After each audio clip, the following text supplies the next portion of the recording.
get that started there. Yamamoto, I saw you come into the Twitch stream earlier. It's nice to meet you. I know. We know, Siri. We know. You have yourself a good night, okay, dearie? Alessandra has 2 S's. And there's Sad Siren. They're just 2 S's. Yes. I got that one. That one's easy. That one's easy. Let me now open this up.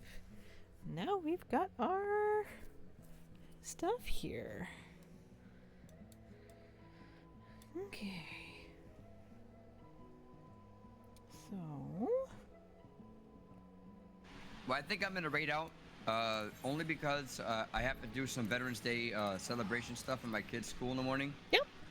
So this is no doubt a sign that I should probably stop streaming and then go to sleep so I can wake up and be a functional dad in the morning. Yes. It's always smart to do that. As much as I would love to spend most of my night with you guys, but I gotta be a dad in the morning. Mm-hmm. Which is interesting, because none of my friends are streaming 14 right now. Actually, does anybody else here have any Final Fantasy 14 friends that are streaming right now that we can raid out to? Even as somebody that I don't know. Check the channels you're following and let me know if is there a raid recommendation. I don't care if I've known you for 5 minutes or for 5 hours or for 5 months. Does anybody here have any raid recommendations for someone else in the Final Fantasy 14 community? Unending journey. Tomorrow, by the way, or today, I'm gonna be going around and getting a bunch of free stuff, and you guys are gonna see me at Denny's probably. So you see me eating food at Denny's. That's good time to come to the stream and come say hello. Oh, you can even see those ones. Oh, that's cool. I didn't know that. I mean, I might be there, but I'm not 100% sure. There's no worries. I'm asking one more time. Does anybody here have any Final Fantasy 14 friends that are streaming right now? Like, I want to give it to other people, if anything. Other than that, I know I've gotten started myself there. Like, I just started it. So. Are you live right now? Yeah. No, you're not. Yes, I am. At least Let me it says on my stream manager I'm live for 2 minutes. Let me see. Let me see. Let me see this.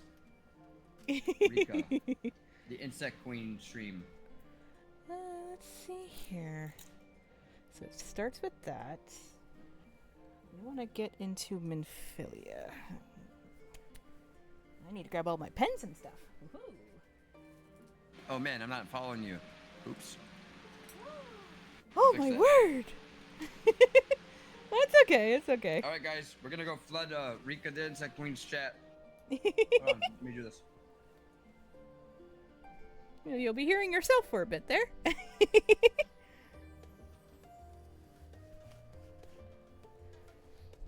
Okay. So how Well, are we going to be doing this? Everybody here, thank y'all so much for the love and support.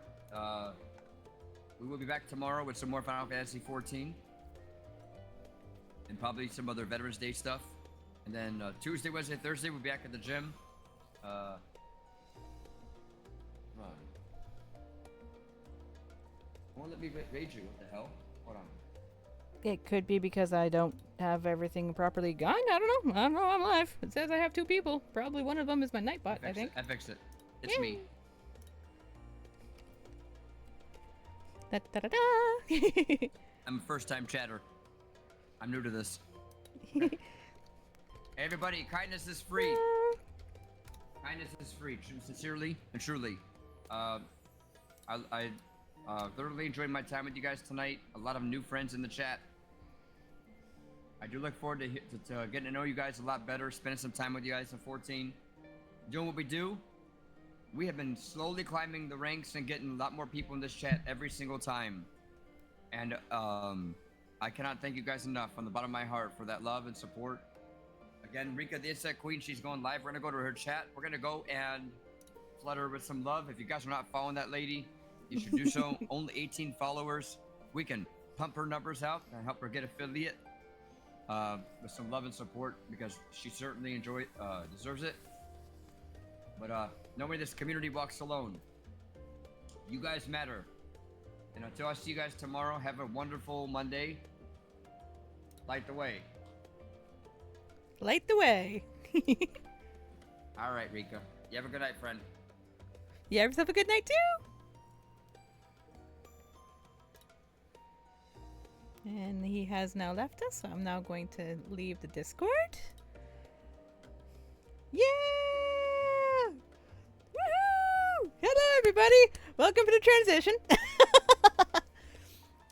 So, what I have planned today is there's this little project that I spoke with Red about yesterday that I want to actually get started on tonight, actually. Essentially, what my plan is I want to work on either a PowerPoint or a video, and we kind of give an idea on the story, because there is something that I realized with someone from my FC who she suffers from dyslexia, and she went through the entirety of ARR and Heavensward, just skipping the cutscenes, or at least she skipped a lot of the cutscenes. And I realized that like Heavensward is a great expansion, and there's also a lot of stuff that is found in ARR that I want to kind of get people to because there's little things in like later on that they pay homage to that is like, oh yeah, I know that, oh yeah, I know that, and it's like, oh yeah, we learned about that like a while ago. So by the time that we get to here, we completely forget about it. So I wanted to go over like all the characters, like the most notable characters, most notable side characters, and go over the story, especially like the 3 separate ways that it goes into the story. Because we've got, when you get started in the game, you're either in Limsa, Gridania, or Ul'dah. And I know that they say that the story in Ul'dah is mainly the main one, and so I wanted to see if we could kind of get that figured out. So, first of all, I want to go over the characters. Now, the thing is I don't know where that little collection of books that was talking about whenever we like got it. What is you? What are you doing? What are you doing, computer? Okay, we're good. Be good. Not Holiday Novice. Is it in collections? No. Wait, no, it is. Yeah, it is. It is. Okay. So, do we have Minfilia here? No, we don't. Okay, so Minfilia we're gonna have to find. So Tataru is one of the more notable characters. My favorite, Raha here.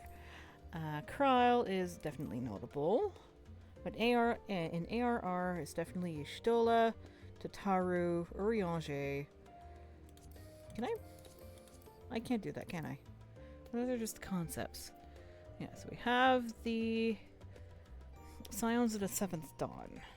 So let's get to working on that. Let me see if I can split this. Editor, studio mode.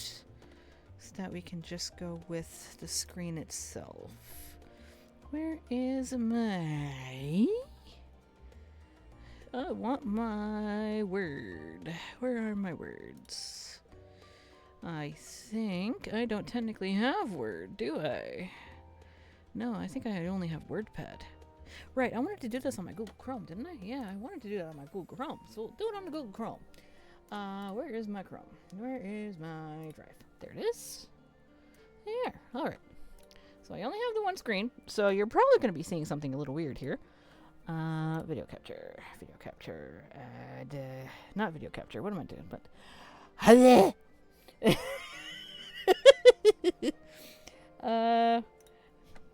is this screen capture that we're doing? Capture window. Done. So first of all, I'm going to skip all of that. We're going to do a new folder.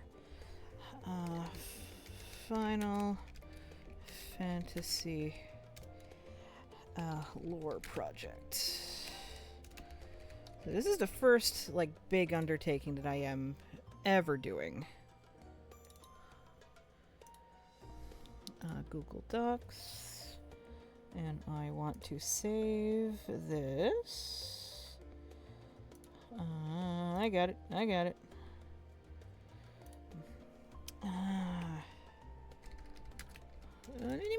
I want caps lock. I want the caps lock. What the hell?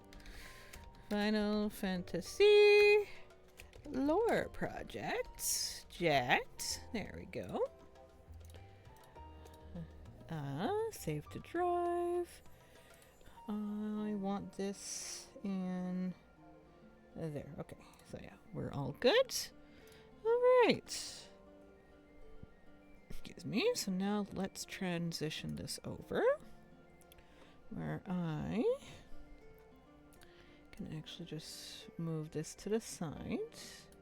Let me get this smaller, actually, so that we can have the codex on the side too. Because the codex is definitely going to help a little bit here. Because while we've got the websites themselves, like the wikis, nothing really beats the codex now, does it? There we go. Alright. So now let me physically move it out over to my side. So now, when it comes to the Scions of the Seven Dawn,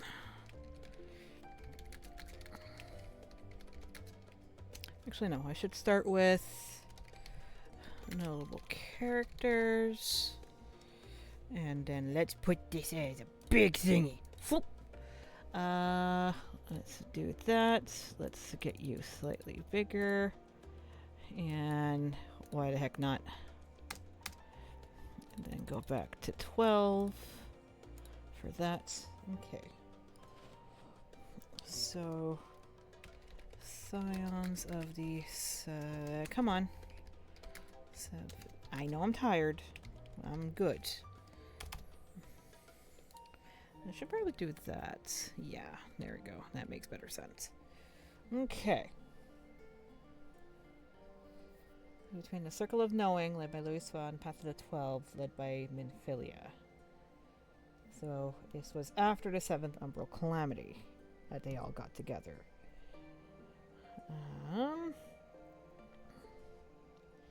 Should we go over... We should probably go over... what Jesse did a good video about that, though. Yeah, Jesse did, didn't he? Okay. Let's see here. Well, first of all, I want to move you on over so that I can actually have you on screen. Ta-da! Okay, so we're good there.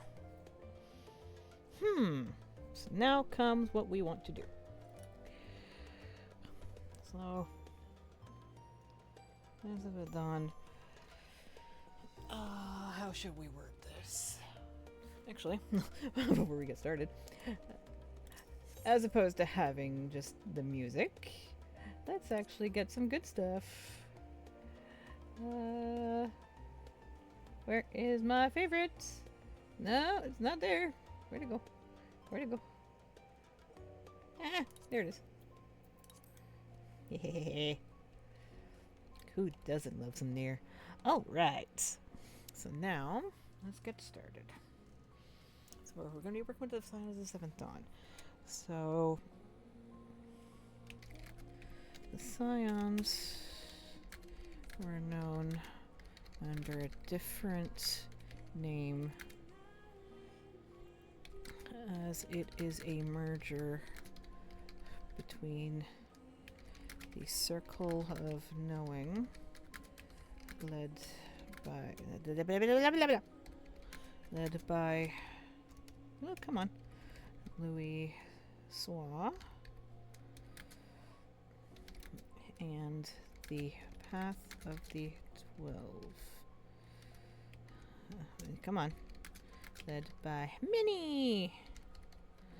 Minfilia.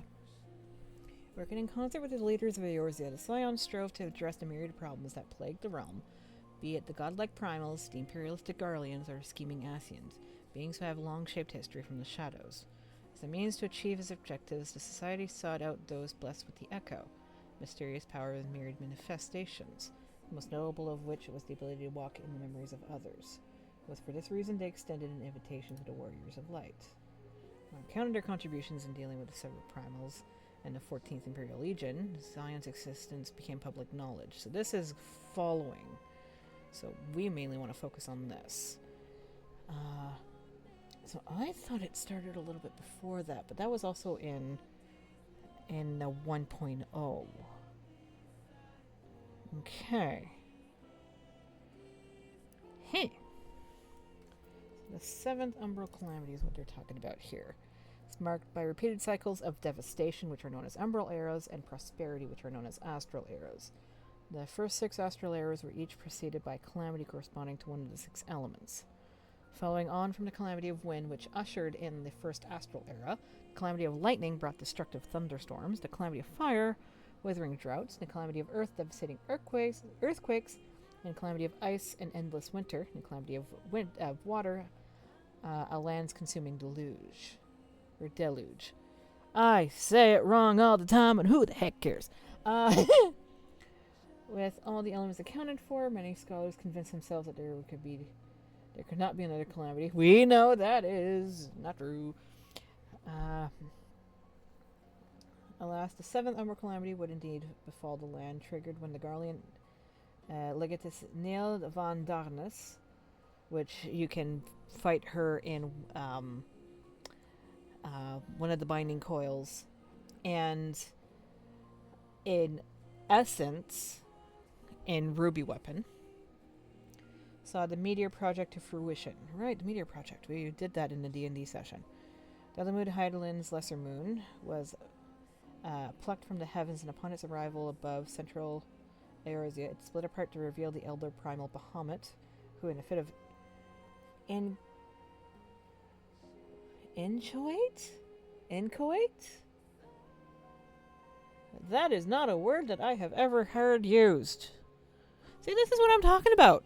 Not a lot of people are able to understand what inchoate anger means. They can glean what it typically is. Inchoate. What does inchoate mean? Inchoate. Just begun and so not fully formed or developed. It's rudimentary. And a subject to the law of an offense anticipating or predatory to a further criminal act. Okay. See, that's what I'm talking about. Not everybody understands these sort of things. Laid waste to anything and everything around him. However, owing to the countermeasures enacted by the Archon Louis Sois, the realm was spared complete annihilation, and after the ashes had settled, underwent a remarkable rebirth. So 5 years after is when we get started. So I thought the Circle of Knowing and all that, like, they became the Scions, like, before that. It was following the 7th Umbral Calamity? Okay. I guess even I learn new things every day. Fascinating. Okay. So, it seems like that is what goes on there.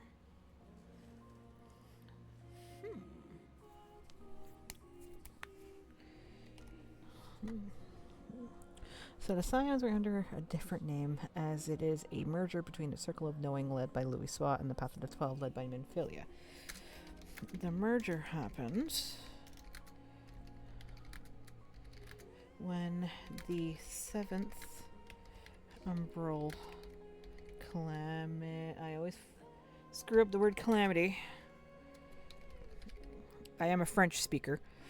When the 7th Umbral Calamity happened 5 years before the game begins. Oh, did I not write begins correctly? Game began. Alright, fine. Essentially, the portion of the game that has since closed, called 1.0.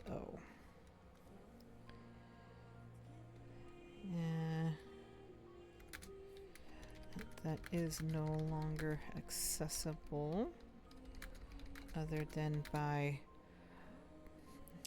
videos and stories of people who experienced it. Okay, so that is good. Oh, I screwed up then again. I do that. Okay.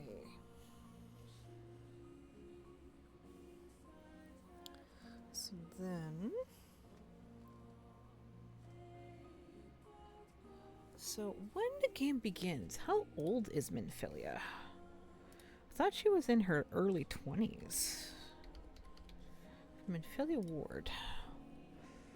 I honestly thought that she was in her early 20s. Not Ward. We want Minfilia Ward. First appearance in 1.0. Oh, she's 27. Okay. So when everything was happening, she was 22.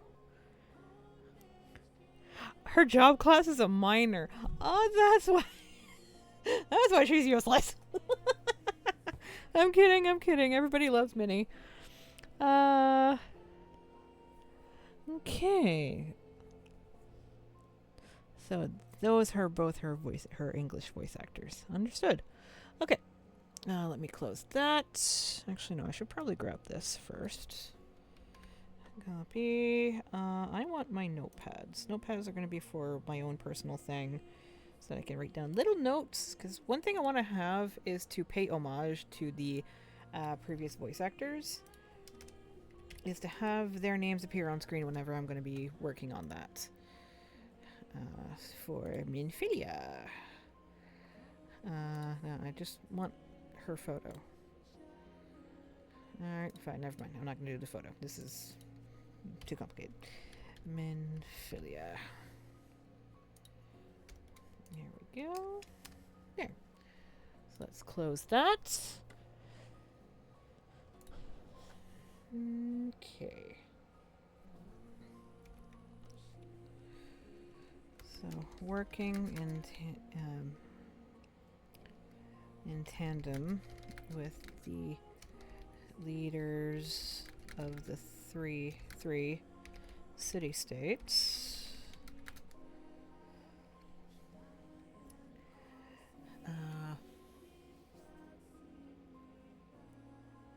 Actually, no, we don't really need to get into that yet, because this is technically working afterwards. Could start with the 7th Umbral Calamity. Okay, we'll do some laundry, and I missed the premise of what's all going on. No worries. So essentially what we're doing is, I have someone in my FC who suffers from dyslexia. She is completely new, and essentially she skipped through a lot of the cutscenes in both ARR and Heavensward because she has a hard time reading it, especially Urianger's lines. Like, do not get me started on Urianger's lines. Like, old Shakespearean is difficult for the normal person. So, what I spoke about with Red yesterday, I wanted to at least get started today, where we're going to be writing it in a document first before I actually get started on, like, grabbing, like, cutscenes and stuff like that. But, I wanted to try and make, like, a sort of comprehensive guides so that anything that might be, like, a little thing here and there that gets homaged later on, then she can know a little bit more of. And it made me think when I was speaking to her that there's a lot of people who, like dyslexia it's widely known. It's, like, a lot of people have it. And a lot of people don't get to experience JRPGs because they have, like, a hard time understanding or reading it. Some people are able to get through it, of course, but not everybody is willing to go through, like, several thousand hours of, like, struggling to read something that they aren't even sure will be, like, brought up later on. So what I wanted to do is I wanted to go over everything, with a little bit of near music in the background, of course. But I wanted to go over everything and kind of make it in like, sort of like a comprehensive guide, so that I can kind of help along with things, so that she can experience the story that I love so much, essentially. So we're currently going over to Silence of the Seventh Dawn. I want to also go over all the Umbral and Astral calamities, because one of the big things that gets talked about in several portions, and is actually a very big thing that happens later on, is, especially in Shadowbringers, is the thing of astral and umbral calamities. So we read through this here that the history of Eorzea is marked since the beginning of the Sundering, from devastation or cycles of devastation known as umbral eras, and cycles of prosperity follow afterwards known as astral eras. So perfect example of this would be World War One would technically be an astral era for us, and then the years between it, when it finished to when World War II happens, would be an astral era. Then World War II would be an umbral era.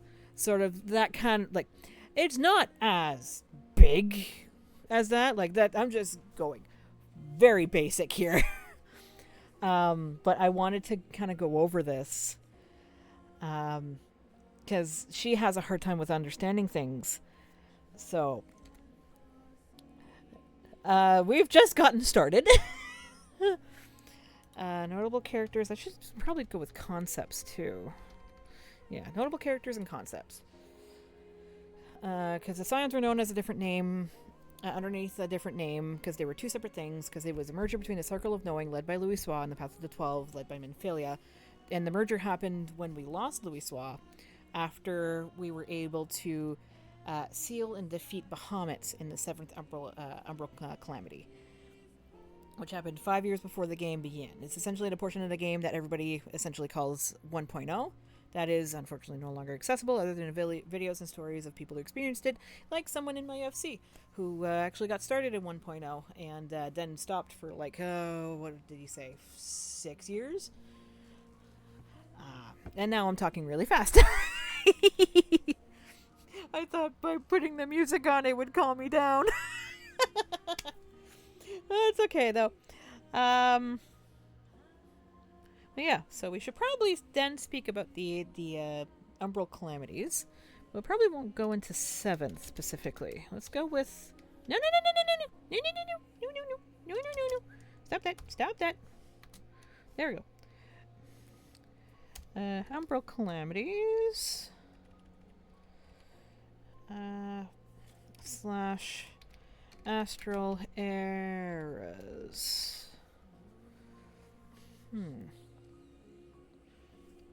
So how should we go about this? Umbral calamities. Yeah, I know I don't like how that looks.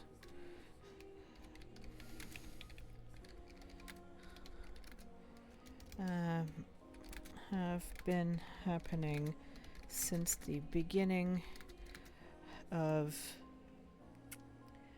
Eorzea. Because I always screw up the word Eorzea. I always forget the O. You should see what I'm trying to open up the Eorzea collection for Glams. Of Eorzea. Holy moly, what technical year is this? Like, when did the 7th Umbral Calamity happen? I know we have a specific timeline. Umbral Calamity. Umbral Rook.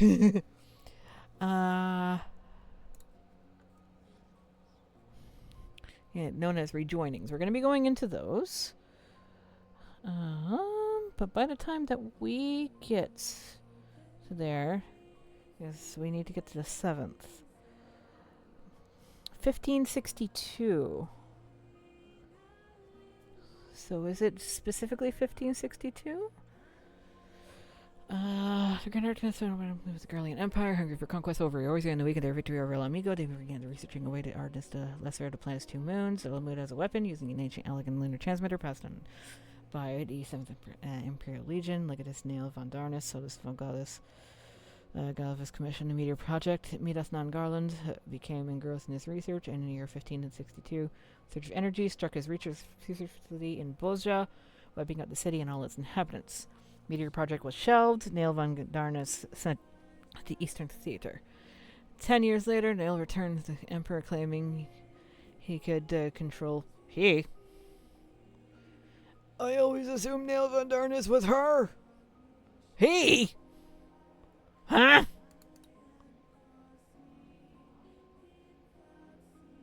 There's a typo.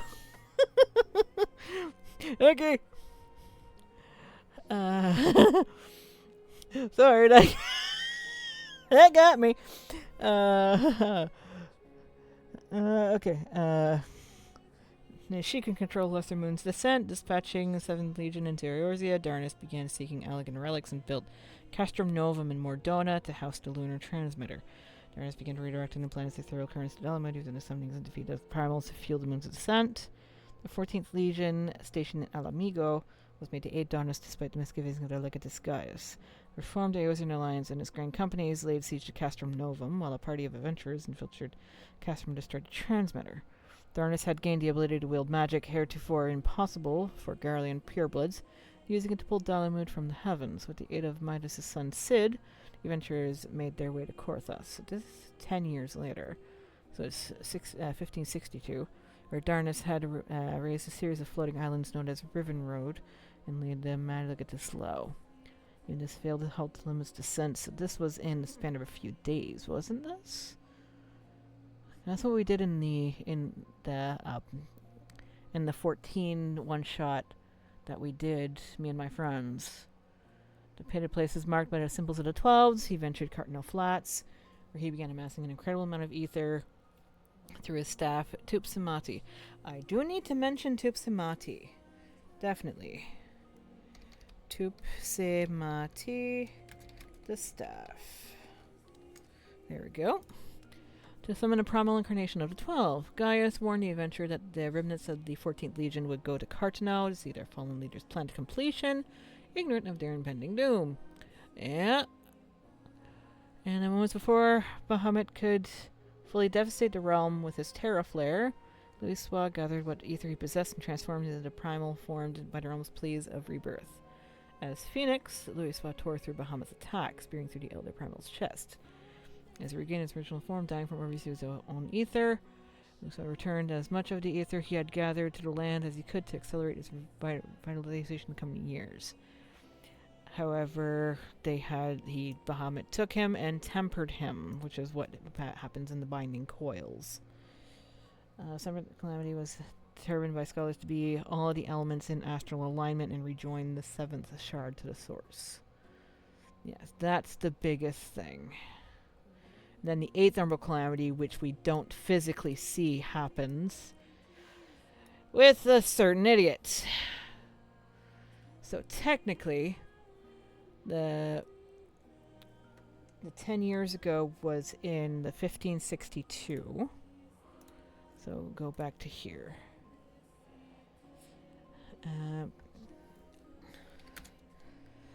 So it was in 72 that 1.0 happens. In 1572, the events of the 7th Umbral Calamity happened. Some weird things due to translation, and it makes it sound like it's a sister pretending to be a brother. So yeah, essentially what was happening with the ruby weapons was that it was one of Gaius's adoptive kids. I forget who it was. Ruby weapon 14. I forget who it was, but it was one of the kids. This is just the fight itself. It's not the wiki. It's not the wiki I was using. Wiki! Here we go.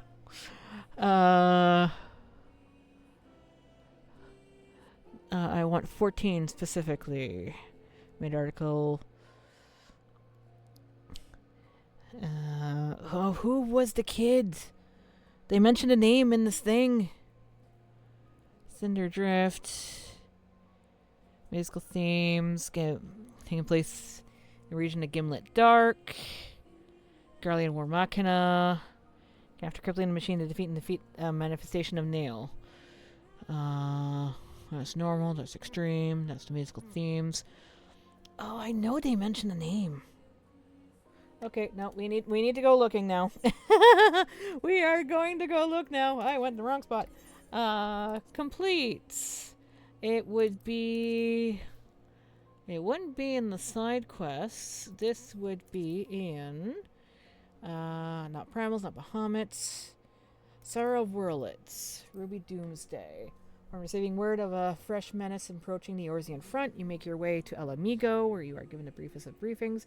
You're asked to meet with resistance troops at Porta Pretoria, and will receive further instructions. However, the resistant forces escorts you to the Alliance headquarters, where tension in the air is palpable.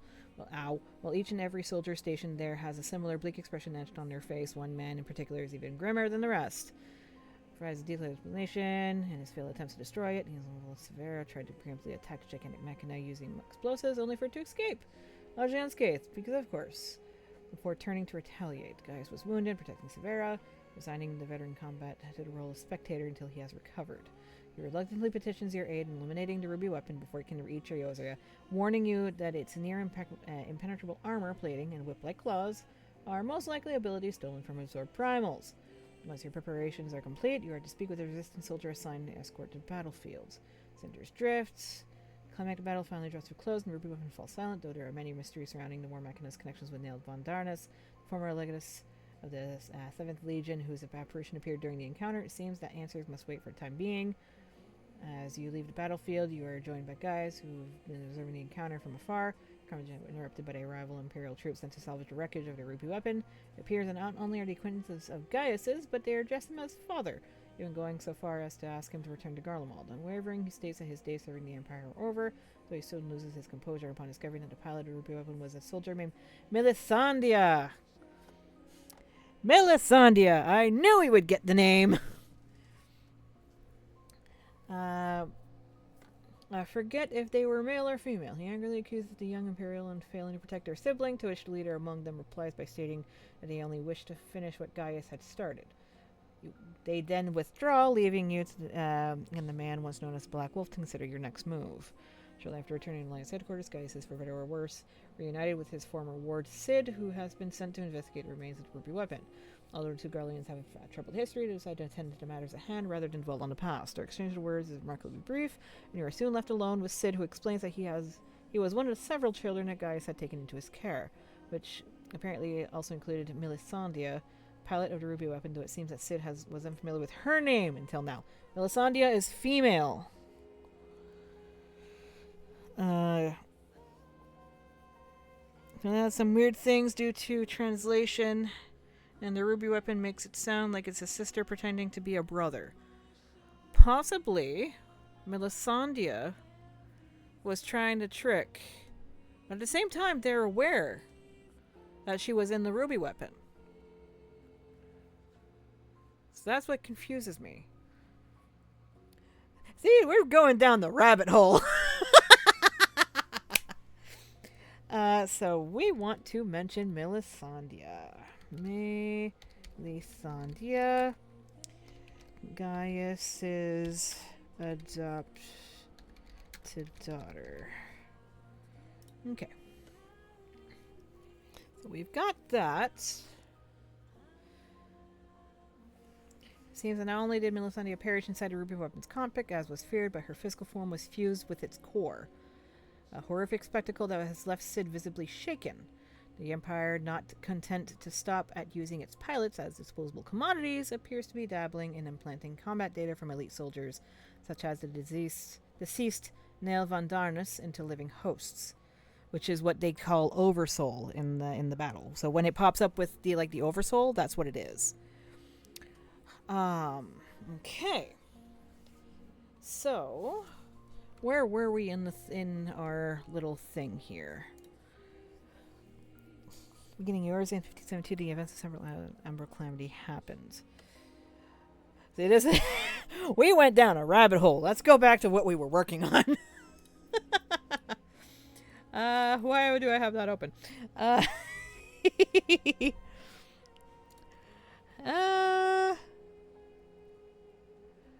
Let's see here. They have a whoops icon in the Discord. Okay, let's go back to what we were working on. So yeah, we want to go over the ruby weapon, but we're going to be going over that way later. But I at least have it, because I always forget the name. Because they only mention her by name. We don't actually see her, so I have actually no idea what she looks like. Actually, right before we go, search Melisandre. Balsar. Oh no, we see her. We see her once. Okay. Yeah, so I see. So he adopted a whole bunch of Aura. Early life. Okay. So we at least have a general idea, and we at least have her name now. So at least there's that. That's always a good thing. In the events of December of the 7th Umbral Calamity happens.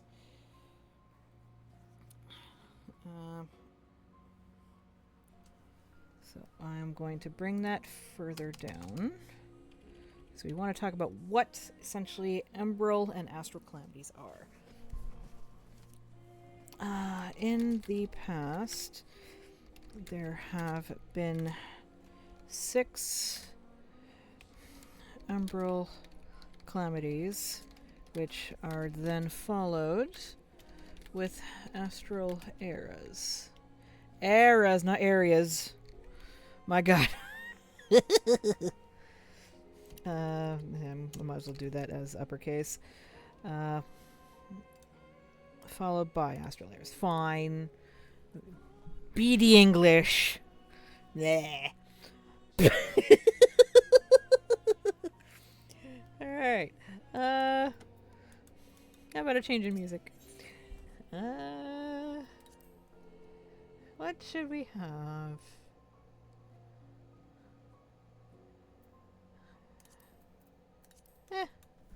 Let's do my favorite. Okay. In the past, there have been 6 Umbral Calamities, which are then followed by Astral Eras. How do we go about this? Umbral Calamities are in... Is it inessential? No, there's a different phrasing for that. It's not in eventuality, that's in terms of time. In essence.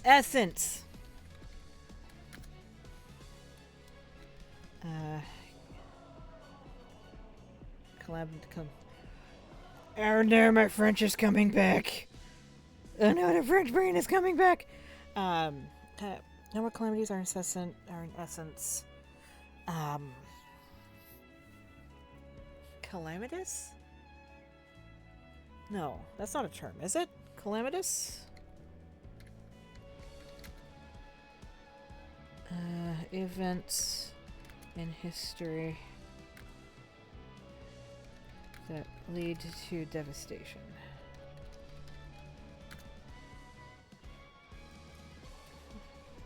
From first to last, it began with a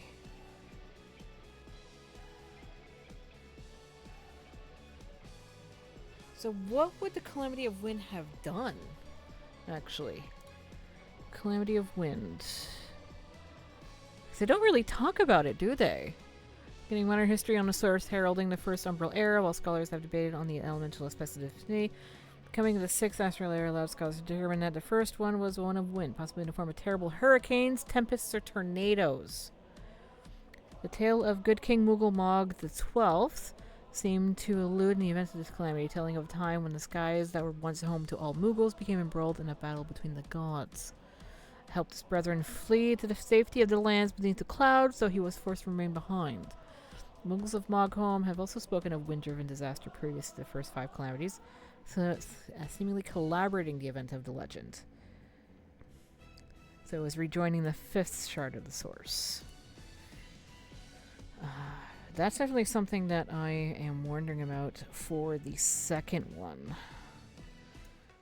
It's the 12th shard. So, spoiler alert, I'm going to be going into a really quick thing. I don't know if it's, like, in all of the texts that I've been able to find, I don't think it was confirmed. But I want to say that the effects of Alexandria, like, Alexandria, I want to say, was in the 12th shard. Before it was in the rejoining. And when Sveen did what she did to kind of like separate Alexandria to everything, it split itself from the 12th shard before the rejoining. I don't know if we'll be able to find something like that, but that's what I had in mind. I'm not 100% sure.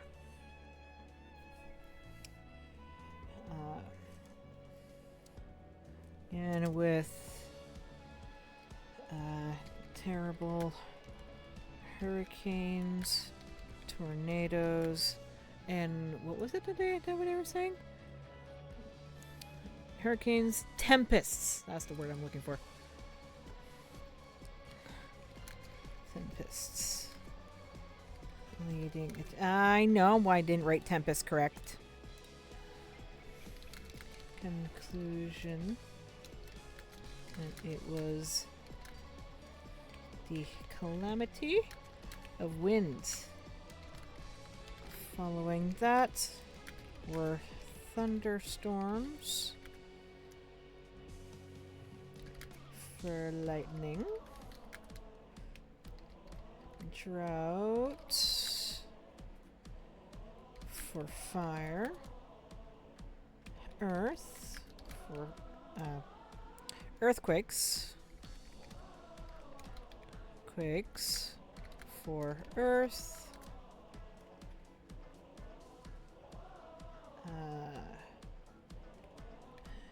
an endless winter for ice, and finally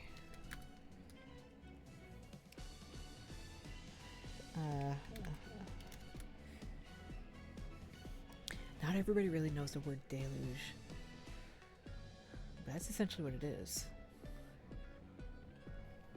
A large deluge for water.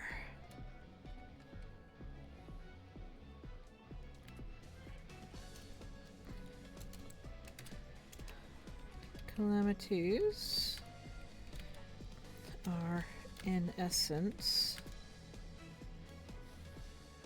not really in essence, are events that happen due to the rejoining of shards to the source. Source, not sorch. Sort. Yeah, calamities are events that happen due to rejoinings of shards to the source.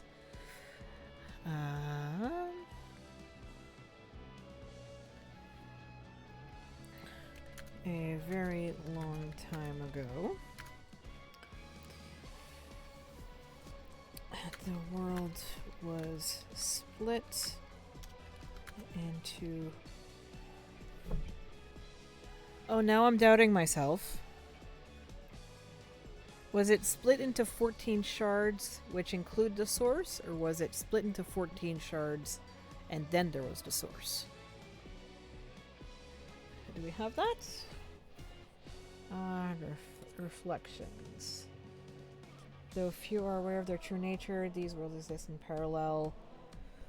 Can imprison Zodiac. Hylian mustered her strength and sundered the very fabric of reality, causing the world to split into 14 shards akin to identical diluted images. The reflections Geographical features of these worlds are naturally similar, akin to observing the original thread of Looking Glass, but over the course of millennia, the people of each have lived desperate lives and histories, and some variance has manifested in the environment itself as well. Since the reflections of birth, fourth, 7 have been lost, sacrificing the Ascient's quest to restore the ancient world. Curiously, while the reflections are displaced from each other, boundaries between them are not uniform. Certain worlds, such as the 1st and the 13th, are more readily accessible from the source, while others are not. One theory persists that the worlds exist within pockets of reality that are arranged in a pattern not unlike numbers on a clock face, and that it is easier to travel to an adjacent reflection. Now, in photos that it has spoken about, it does look like it, but it is 13 other reflections and then the source, so split into 14. Split into 14 pieces. Pieces. My word. I know it's late, but come on. So yeah, the world was split into 14 pieces. 13 reflections. And then the source. The source is where we reside. It's essentially the main world. Now that we got that, we have spoken about the calamities and essentially what they are.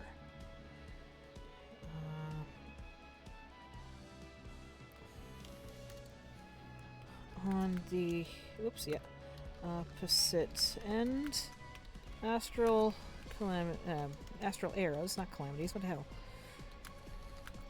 are times between each calamity,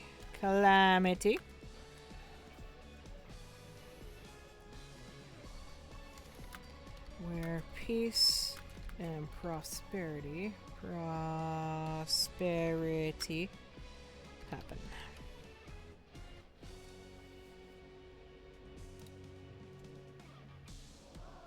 Yeah, so the source is where we reside.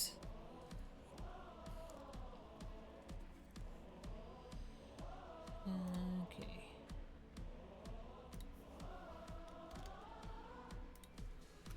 It was unique in that the 7th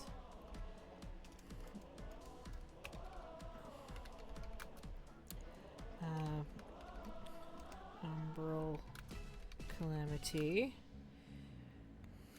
did not have one distinct oh my god element like the others, with so few people knowing of the reflections. It was thought that the sixth calamity would be the last.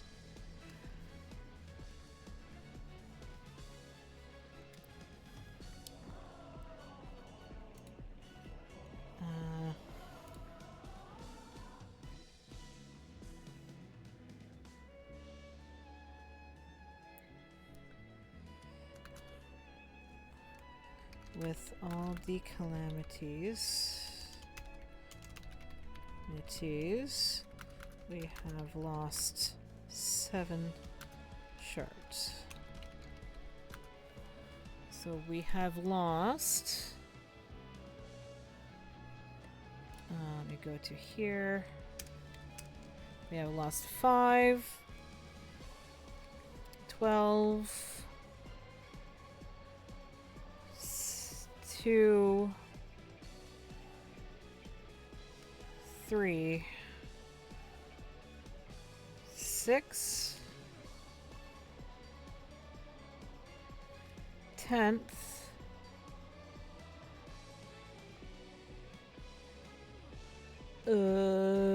which one was this one? Which one was this one? 7th. I really should have known that. My word, I really should have known that. Okay. Shards. Shards. 2, 3, 5, 6, 7, 10, and 12. 1, 2, 3, 4, 5, 6, 7.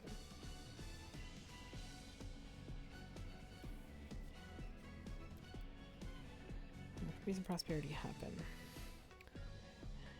And I guess Aor, Zia time. Yeah, Aor Zia. I always do that too. I always put an I. Okay, the events of December comedy happened. It was unique that December comedy did not have one distinct element like the others. With so few people knowing of the reflections, it was thought that the 6th December comedy would be the last. So that's something that they mentioned. Okay. And so...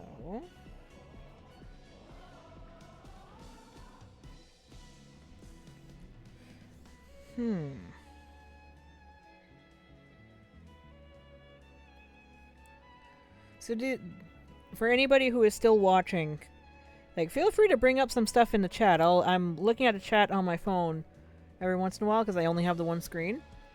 And I don't know when, like, notifications happen because of the way that I have everything set up. But if you have, like, any ideas for, like, what could be, like, what I could, like, elaborate, do let me know. Because this seems like a little bit too complicated to me.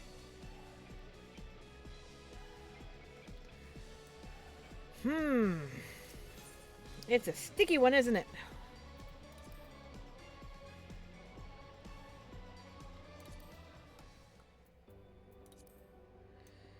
It is a sticky one, isn't it?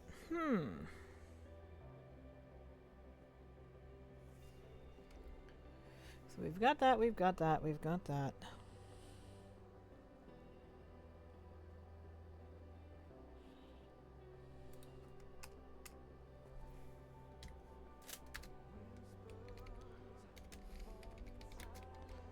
Umbral Calamity. Here you journey, but the memory faded through sight. There you broken.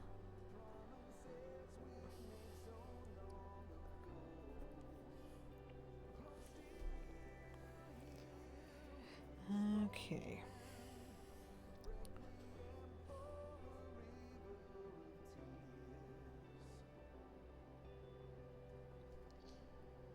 "5 years in game before the game began."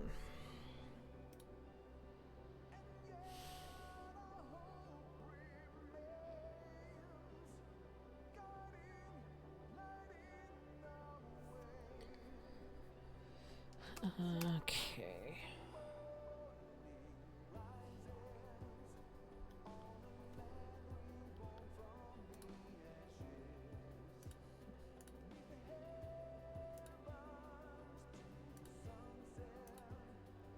Yes, I want that to be notable characters and concepts.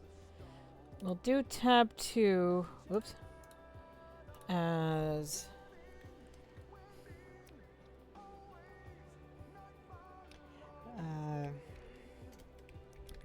antagonists. We'll change this. Yeah, we'll have this as notable concepts, not characters. We'll have... I hit the wrong button. Yeah. We'll have this one be antagonists, and we'll have this one... Yeah, I do that! Be notable characters. That should... I'm gonna continue doing that. Notable. 'Cause there are a few antagonists that really have no reason being there. And I will not be getting into. Okay. Yeah. Notable antagonists. I should probably have that as a giant A, shouldn't I? Yeah. Make it look professional. No, no, no, just that, just that.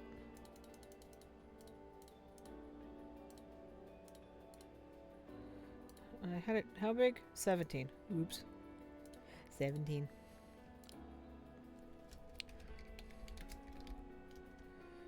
Characters.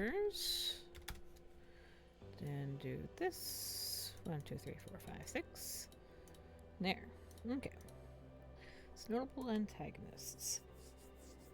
So, since we're speaking about Nail von Darnus first, Von Darnus,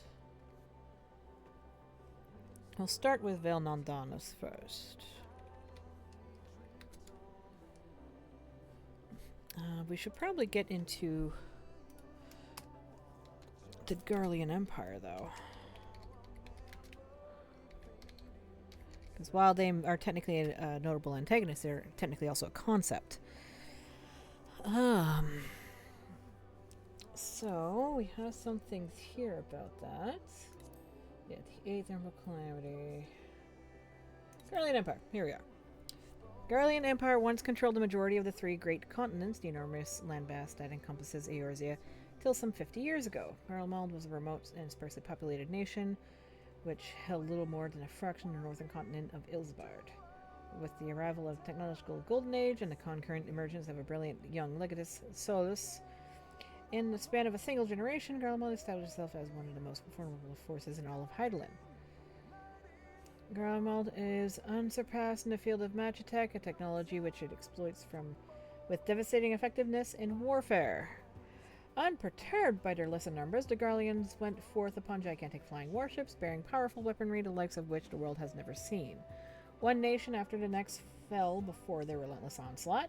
First those of the Northlands, followed by the sovereign states of the eastern continent, Orthard. Employing suppression and conciliation in equal measure, Garlemald indoctrinated the peoples and conquered, thus integrating them into its ever-expanding territory. So it was that the Garlean Empire came into existence. In the year 1557 of the 6th Astral Era, the Garleans brought their campaign of conquest to Eorzea, which we surmised that this was about 15 years before the 7th Umbral Calamity. And their campaign of conquest to Eorzea swiftly bringing the city-state of Alamigo to its knees. Yet following the subjugation of Alamigo, the Empire suddenly ceased its aggressive expansion. For a time it seemed as though the Empire's complete subjugation of the world was all but inevitable. However, Emperor Solus's failing health and eventual death triggered a war of succession. And following a protracted campaign on Eorzean soil, Gaius von Balzar and his 14th Legion suffered a humiliating defeat at the hands of the newly unified Eorzean alliance. Thus did cracks begin to appear in the Empire's armor, and as the Silence of the Seventh Dawn continued to intervene on behalf of the oppressed, Garleans went on to lose control of Doma in the east and Alamigo in the west. To compound their woes, the new Emperor Varus had scarcely won the throne before he was slain by his son Xenos, who had an agenda on his own. Now this is way, but like, this section here happens in Endwalker and stuff, like End of Shadowbringers, beginning of Endwalker. So we want to focus more on this. Okay, well that's weird, but yeah, we'll work with it. Okay. Fascinating. We'll figure it out. There, yeah, we don't need it as big.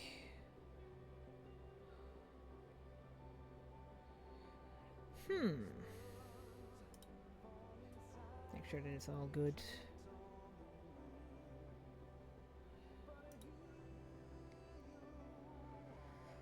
Okay.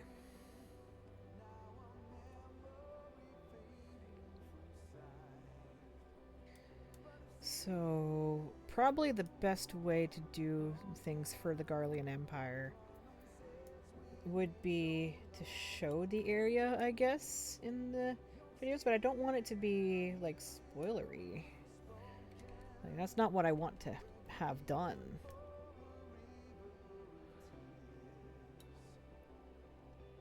I should probably move the screen capture underneath everything, shouldn't I? Yeah.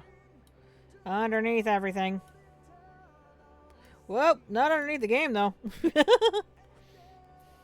There we go. Move that on over. We don't need to worry about that side.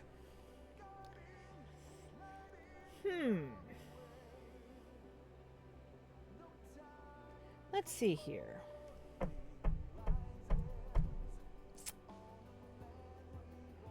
So, talking about the Garlean Empire. We'll just pop up with that really quick. Wing farting? Okay, yeah, no, I'm good.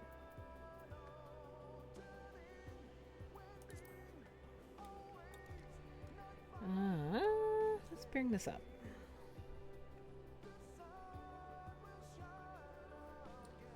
Let's see here. Let me move that back on over so I can actually see this. So when...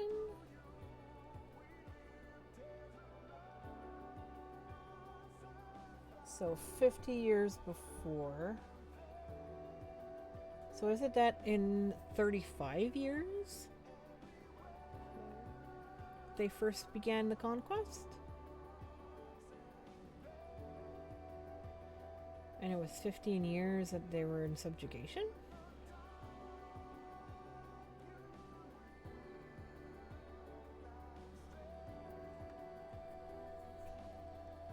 So this would technically be 55 years ago from where we currently are? Well, that's the question, isn't it? Because it doesn't really make too much sense. Granted, the time is always a little bit wonky, especially when it comes to JRPGs. That's why I'm trying to make sense of it.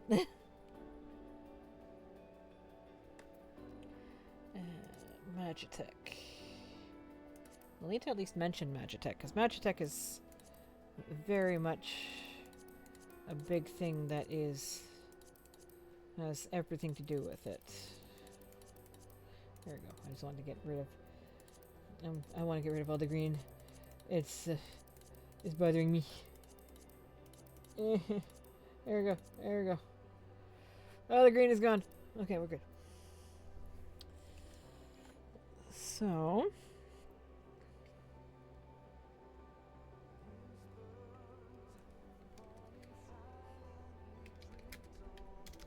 the Garlean Empire, for as formidable of an enemy that they are, did not truly begin to form. I screwed up truly. Here we go. Form until some 55 to 60-ish years ago. Beginning with the ruling under the Emperor Solus. Doesn't he have a middle thing? Is it Solus Van or Vas? Solus. FF14 Solus. I don't want the portrait. I understand. Zos. It's always Zos. I always forget Zos. Zos. Galvus. Union with the ruling under the Emperor Zos Galvus.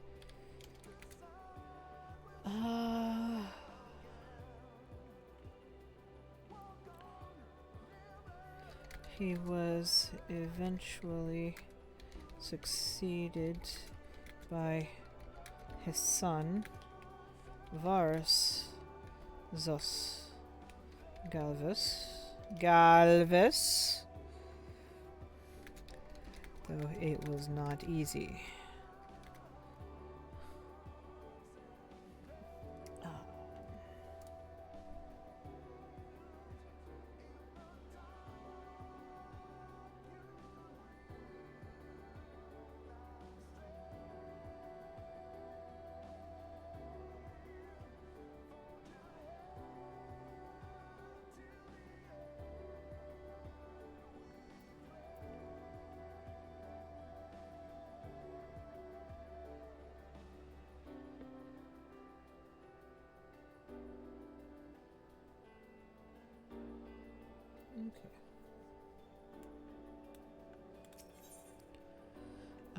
Okay.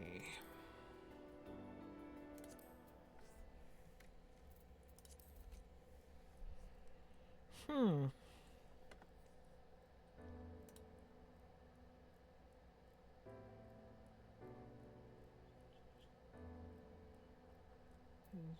On the noble. There you go. A war of succession.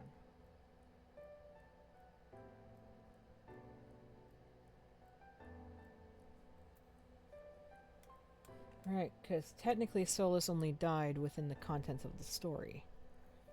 Like in ARR, that's when you mention it. That's when they mention it.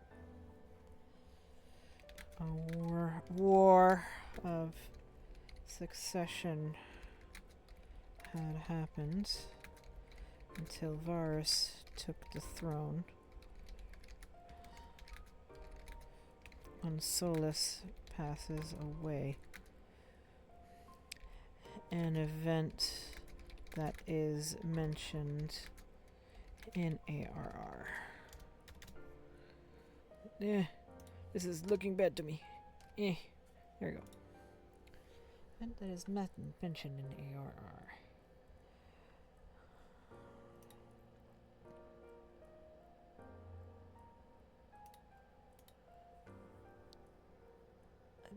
Oh, I still want to go with passes away. I don't like passed away, but I'll leave it so that the grammar police doesn't come after me.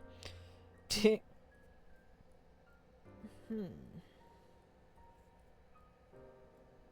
I like doing stuff like this. It actually allows me to go through the story, go through everything again, before we actually go through with the alt.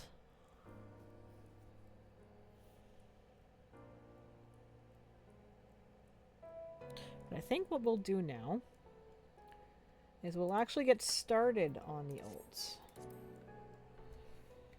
Yeah, that's what we'll do. We'll get started on the alts so that we can actually have somewhat of an idea what may be going on.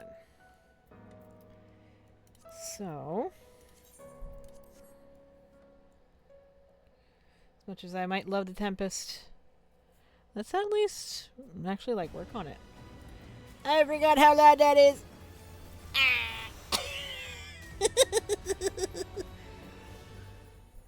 Okay.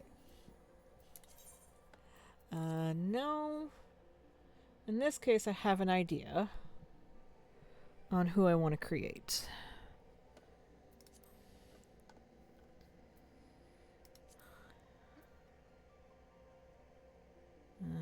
She's more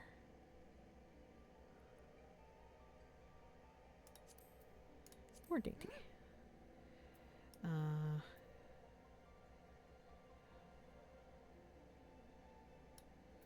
Yeah, we'll keep her normal. Normal. No bust.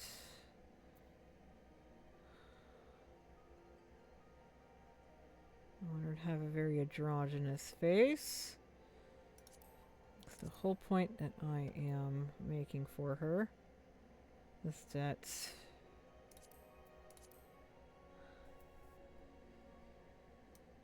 she is a very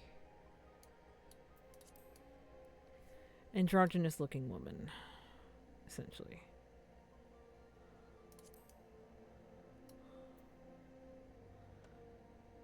Probably in the shorter men hairstyles. Oh, they actually put it. I never noticed that. Ah, yeah, and there's his hairstyle. No thank you, I'm not touching him. Nah.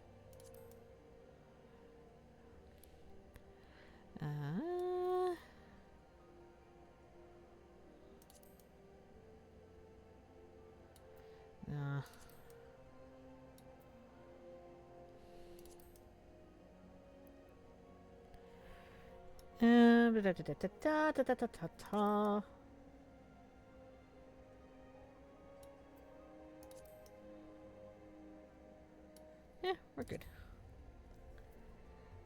So first of all, that's the highlights.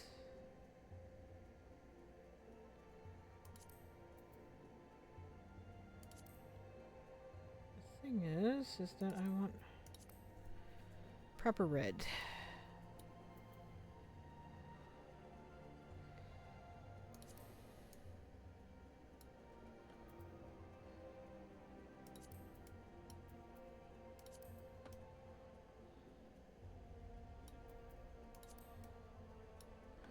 We'll go. Yeah, she's fine. And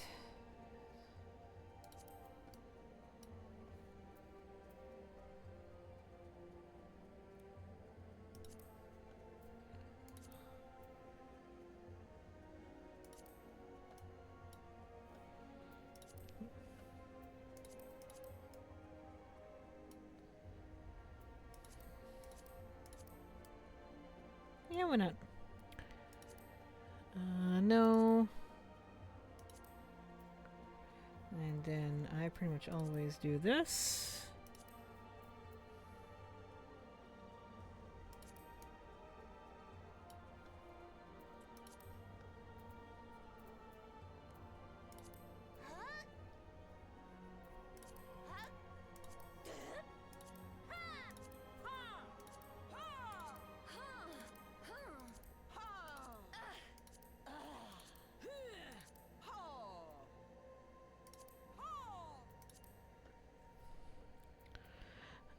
Yeah. No.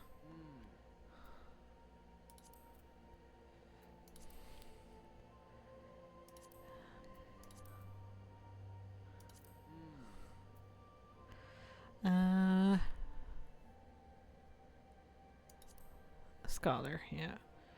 'Cause the thing is that she's supposed to be an information broker. Because I'm basing her off of a character that I created a while ago. Yeah, we'll begin with Black Mage.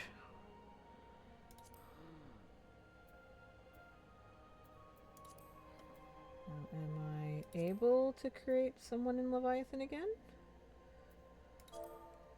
Yes! Woohoo! A good French name. It's not very common.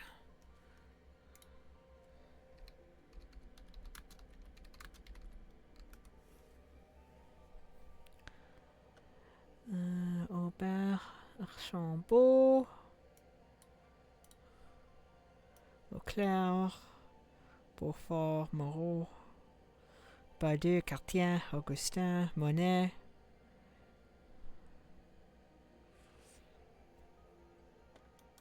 Let's see if I can do Monet.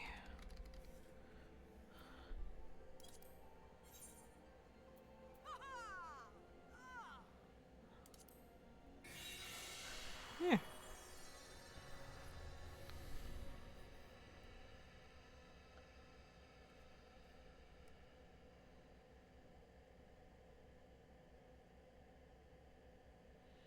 Well, this is a good throwback. I haven't done this in a while.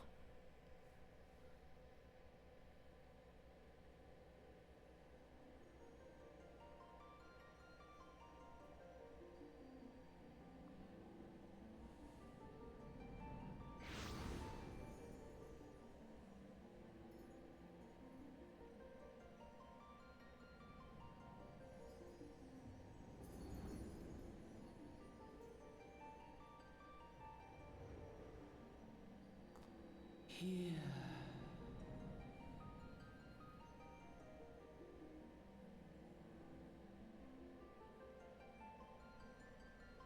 Here. Feel.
Hey, hey you!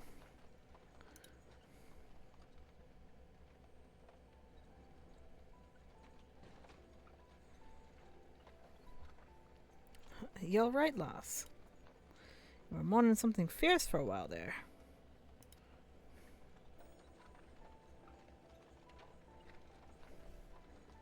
There we go. Update that. Feeling the effects of the ether, I reckon. They'll get used to it, though. Don't worry.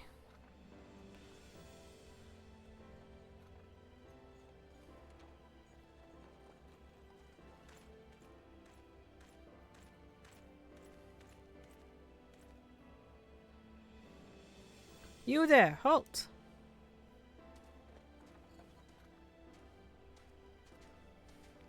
What's all this about? Inspection. Men, search the carriage.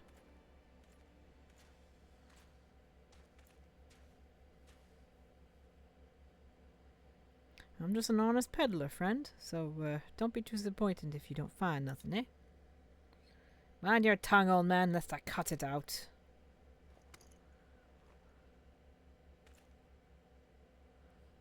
Sir, look, Somnus. Honest peddler, was it? Since when do honest peddlers deal in prohibited herbs? You're in a lot of trouble, old man. You'll rot in a dungeon until the end of your days, unless you can afford the fine. Business as usual. Ah! Amaja! Amaja! To arms! To arms!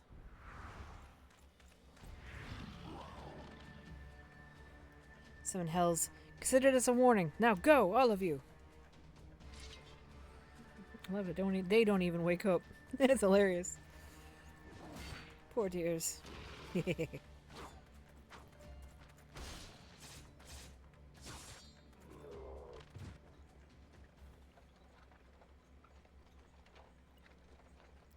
kind of excitement ain't good for the heart.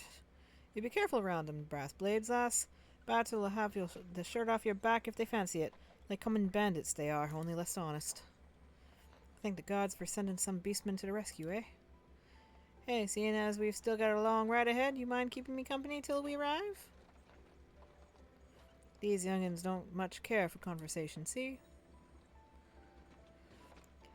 I think Alphino is legit sleeping there. Brent's the name, and peddlin's me trade. And judging by your unusual garments, I'll wager you're one of them new adventurers. I knew it. Going wherever the wind blows, seeking fortune and glory. Now that's what I call living. So long as you can avoid dying, I mean. Ain't no secret that adventuring's a risky business, these days especially. What was it that first attracted you to it?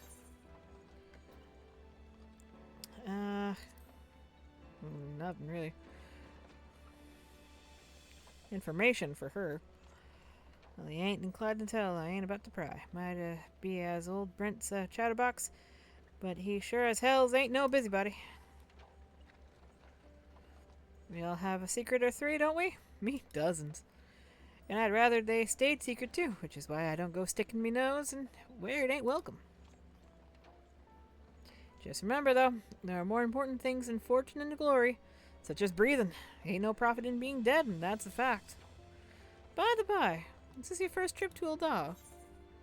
No. Of course it ain't. Still have you this journey itinerant and a few new things to teach you about your destination. I think he goes into the explanation anyways. Uldah's ruled by the Sultana in name, but as most folks know, the Syndicate holds all the real power. Them and their monetarist cronies would happily get rid of her grace altogether, but that won't happen while she still commands the loyalty of the Royalists. The Royalists are nothing if not loyal. These factions have long fought over power, thrown the weight of their wealth against each other, and they show no sign of stopping.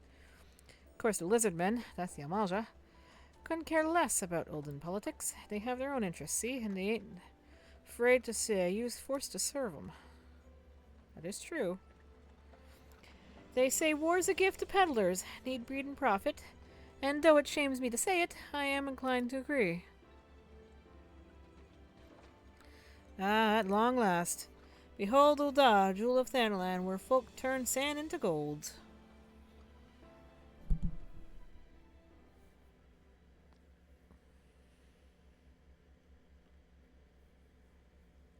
So yeah, if you go the Ul'dah route, I know you're going to be meeting the Sultana. And Thancred, who... Deep in the sun-baked south, surrounded by the shifting sands of an endless desert, she rises. A solitary rose amidst the dust and rock, a symbol of defiance. Her name, Ul'dah.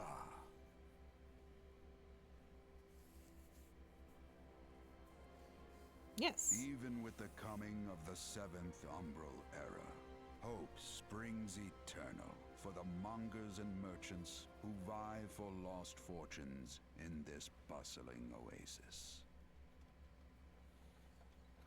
As the twin faces of Nold Thal maintain their vigil over all that has been and shall be, the present proffers a brave soul. That's what we should go over first. One The 12. whose arrival could mark the beginning of a new era of prosperity for the realm. Yes, we should go over the 12 first, because that's technically the first characters you meet, as you need to choose. And here's where we part ways, lass. I'm off to the markets to deliver me wares, then it's on to the high road for me. Here, I want you to have this, by way of thanks for putting up with me prattle.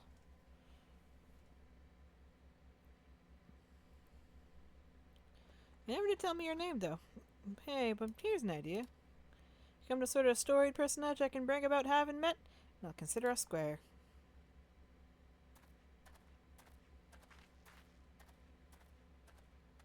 May the traders nurture our fortunes as they kindle the flames which burn within us all. For by fire are we reborn.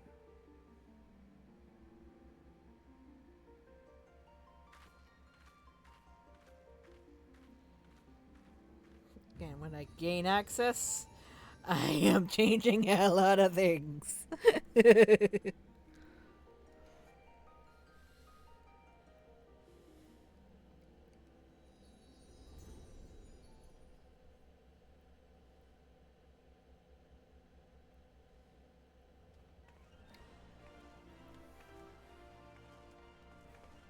Da, da, da, da.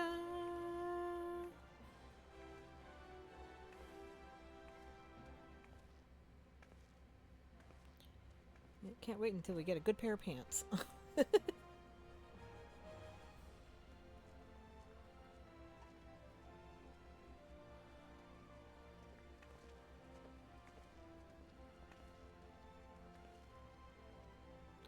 Oh, adventurer, over here. Hello, my good man. I mean you. Fresh off the carriage by any chance? How could I tell?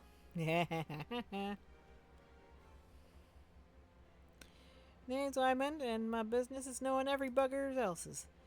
Now then, what if I was to offer you some invaluable advice by way of welcome to our fair city? Free of charge even, just this once, like? Yes, because everything has to do with money here. Joys.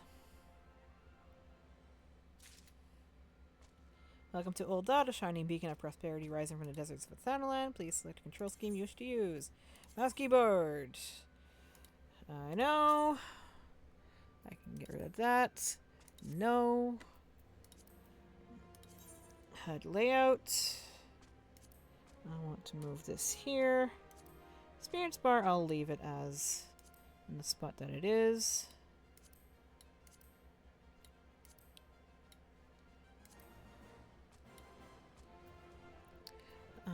Target bar. Oops. I want the target bar split.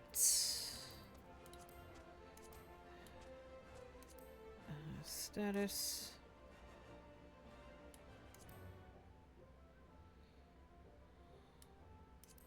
Server info more in the corner.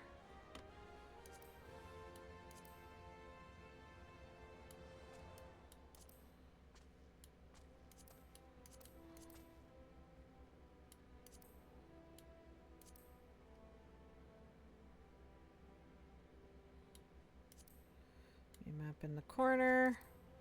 The elemental gauge I'll have down here. Alliance list, so I'm going to be putting it with the party list over here. I can see because I don't like how it's set up. Enemy list can stay where it is here. Move the hotbars that I'm going to be activating soon here.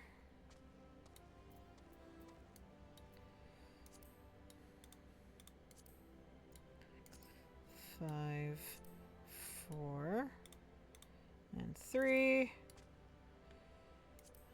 Cross out bar. We're not going to use you ever. Now have you stay down here. I am a click player, so I like to have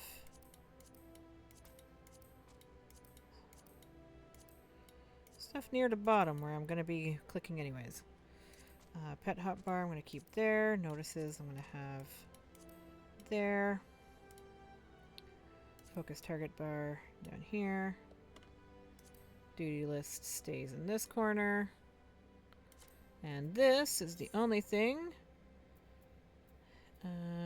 Target info status, progress bar. Boost. Done. There. Oops, nope. Move you there, move you there, move you there. Get rid of that. Pin that in place. Alright. Oh, Jesus. I forgot about that.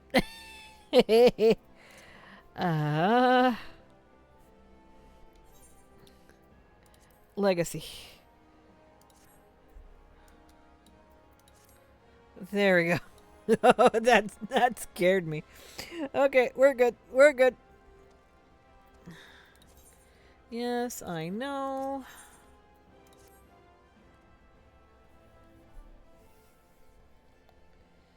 Explain to anyone with eyes that you don't know your way around here. If I let you go wandering off down the nearest dark alley, you're certain to get mugged or worse, and I don't want that on my conscience. But before you do anything else, you want to head over to the quicksand and speak with Momodi. She's master of the Adventurers Guild and can set you on the right path.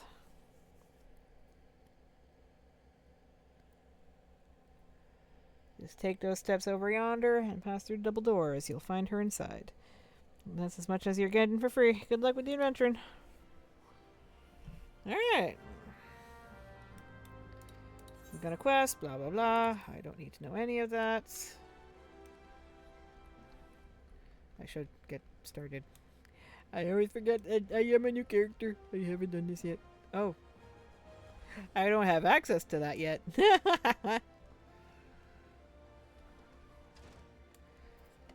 Let's do this. So you know. What are the sound levels? Huh.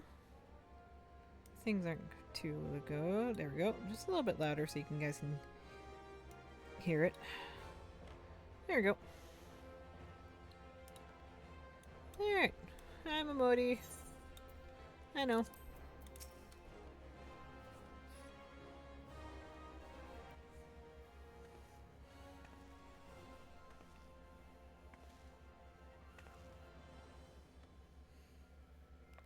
Why, hello there. Who might you be? If you're looking to join the Adventurers Guild, you've come to the right place. Name's Momodi, and I own this fine establishment, if it pleases you. I also manage the Adventurers Guild here in Ul'dah, so you might say that looking after green adventurers like yourself is my vocation. And lucky for you, that is. Without someone like me to steer you right, you'll find yourself out in the middle of nowhere, caught up in business you don't understand. Like our conflict with the Al-Malja, for example. They've been plaguing the Sultanate for nigh on forever now. Then there's the Garlean Empire. None can say for sure what they're plotting these days, only that they are.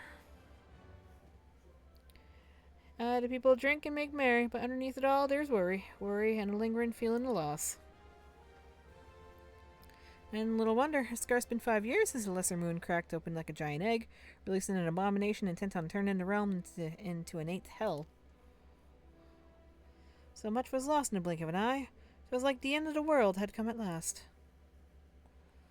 But then things began to get foggy. Everyone got their own version of what happened next. Some of them 2 or 3. You'd think people would remember something like that, but the fact is, they don't. Nobody does. There is one thing the survivors agree on, though. The part played by a band of adventurers who laid down their lives for a realm that wasn't their own. They fought valiantly, and like so many others, they never returned. Deeds worth remembering, I'm sure you'll agree. It's just a shame our recollection of those brave heroes are as jumbled as those of the Calamity itself. Whenever we try to call their faces to mind, it's like they're standing between us and the midday sun, permanently silhouetted. I'll bet that sounds poetic to you, doesn't it? Well, it's not. It's bloody infuriating. But even if we can't remember 'em, well, not let 'em be forgotten, and so we call 'em the Warriors of Light. And they'll never stand as a shining example of what adventurers can achieve.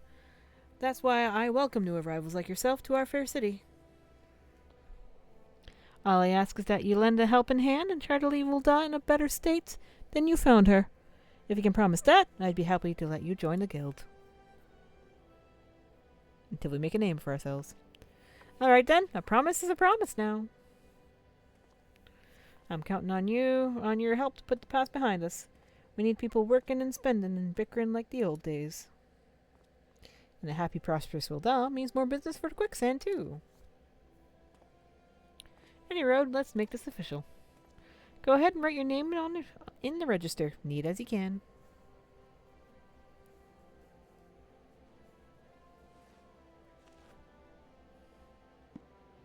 El Monet. Well, ain't that a charming name? Just rolls off the tongue and does. All right, Miss Monet. On behalf of the Adventurers Guild, I officially... Please, sir, be merciful. 12 as my witness, I swear to you. I'll bring you your money. In the East, it is said that even a merciful god might be driven to vengeance if thrice blasphemed. Be grateful you were given a 4th chance to offend. You two, attend to the scum. No, please, mercy. Well, ain't that a sorry sight? Not an uncommon one, if I'm honest.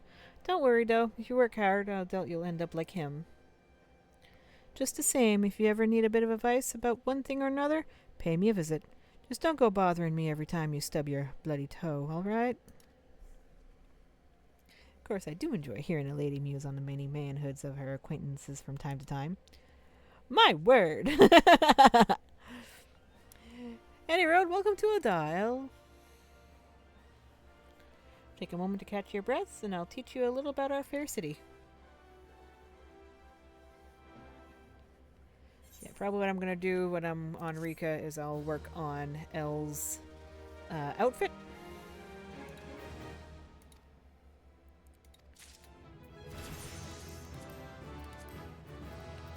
There we go.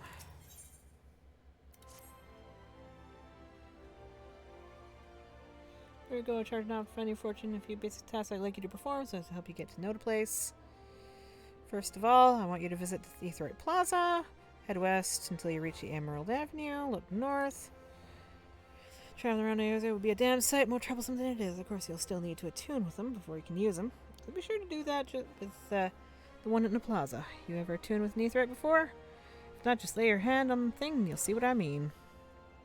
When you've done that, I want you to pay a visit to Thaumaturge. This after ain't just for show. I might consider training there. And finally, I want you to visit the Sapphire Avenue Exchange over on the steps of Thal. Good from all across Aosia and beyond. Turn up there every day. You'll have no trouble finding armor, weapons, and anything else a fledgling adventurer like yourself might need. You might say that everything's for sale here in Ul'dah, as long as you've got the gil. Be sure you don't pay more than you got.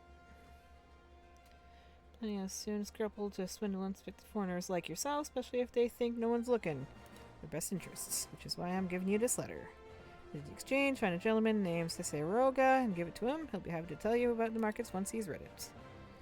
Short then, visit Aetheryte Plaza, Guild, and his exchange. Before you go, word of advice. While there are more than a few unsavory characters out there you'll try to take advantage of you, there are also some with honest-to-goodness problems who should consider offering a helping hand to. lot of folk are alerted to the city by the promise of wealth and power. What many of them fail to realize is that instead of chasing after Gil the moment they get here, they ought to be making friends. Let it be known that you're willing to give as much as you get, and opportunities will come your way. Speaking of which, you should speak with the smith over yonder. Those lads always have some good advice up and coming adventurers. Yeah, that is the novices. Gil to your name.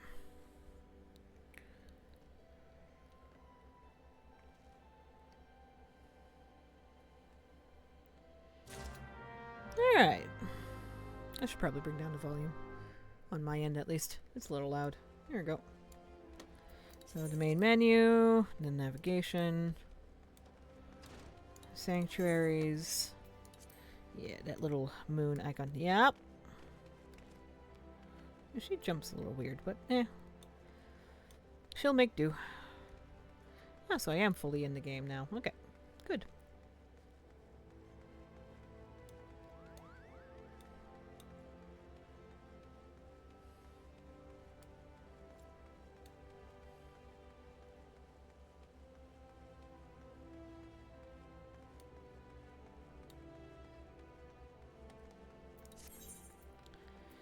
Yeah.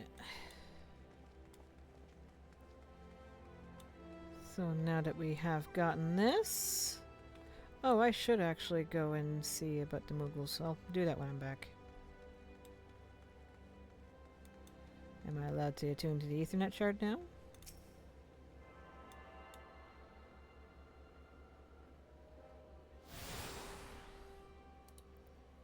No, now he's talking to me.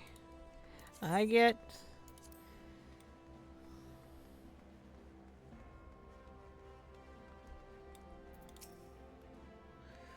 Trees skills fit you guide your steps here to stay, friend. You harbor kingdom ambitions, though your journey has scarcely begun. The halls are devotion are taught. Primeval magic, doing run. Okay, so this mentions Naldthal, which I think what I'm going to do is I'm going to talk about that.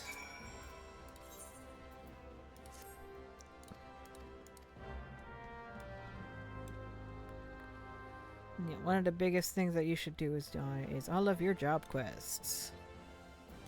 Go a long way to helping you. What's else? Teeth missed. Did your mother never tell you not to startle a thaumaturge? Yup.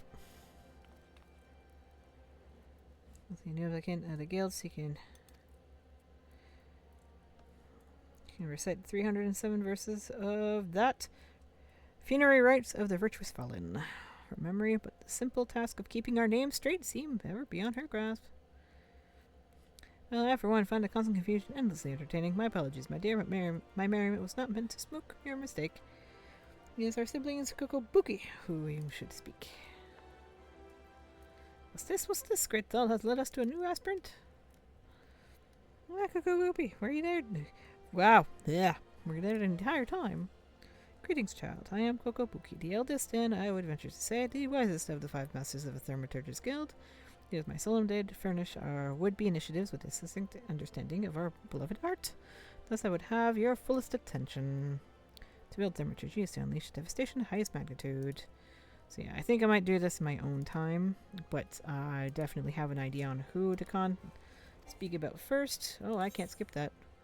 Yes. I've already gone through this with the other one. There we go. Yeah. Let's just get a few things done. Let's grab all the Moogle stuff. Yeah. Where is the letter? Over there, by the quicksand. Okay, so first of all, on the way here, there's nothing here. It is getting close to 6 o'clock, and I have just been putting it off, but I do have to go pee.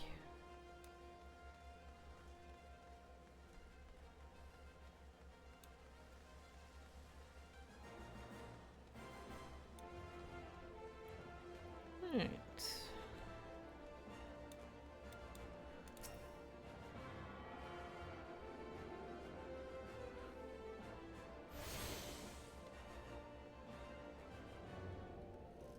This is talking about the fees.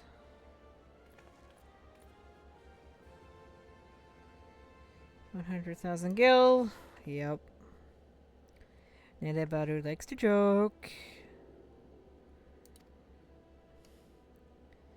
Yeah, so they're talking about the little price that you pay for it is canonically in-game. The stuff for, like maintenance and stuff like that. Which is actually pretty cool. Then you have the return spell. I can't teleport yet, but I'm going to keep that on my bar anyways, because that's where I usually keep it. Okay. Yeah, because I completely forgot. Walked right past it.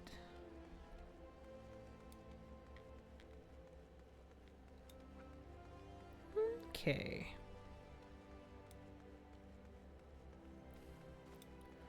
So now let's go with the delivery Moogle here.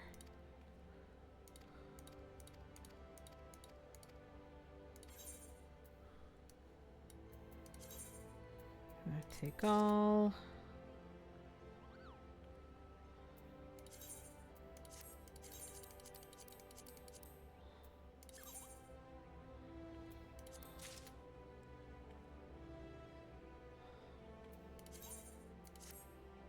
Oh, I forgot to set that up, didn't I?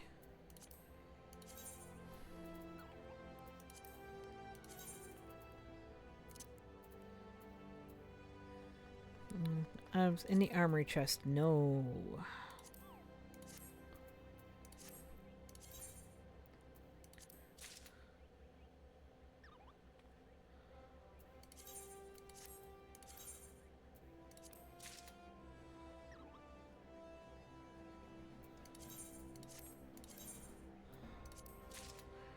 There we go. Brooding angst optional. I still love that.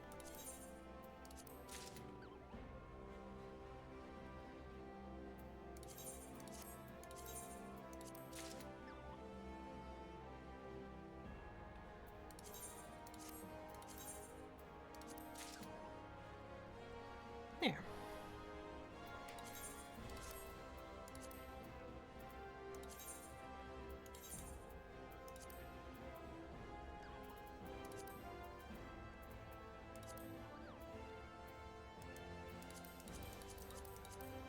Oh, okay.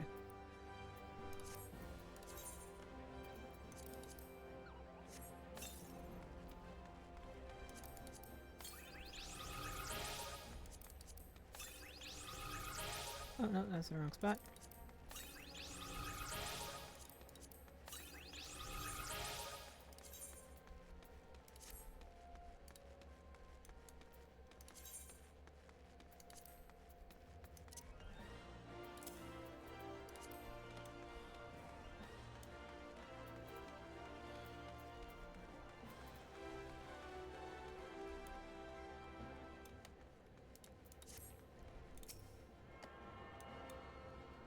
There.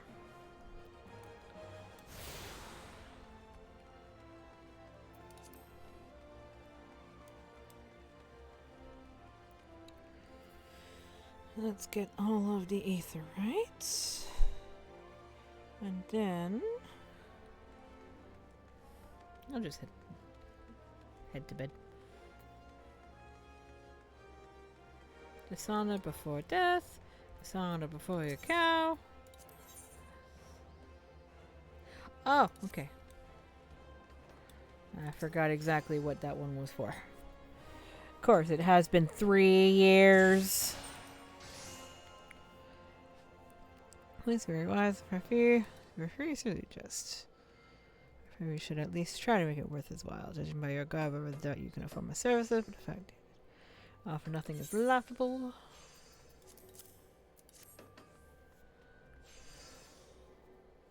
Night, night, Red.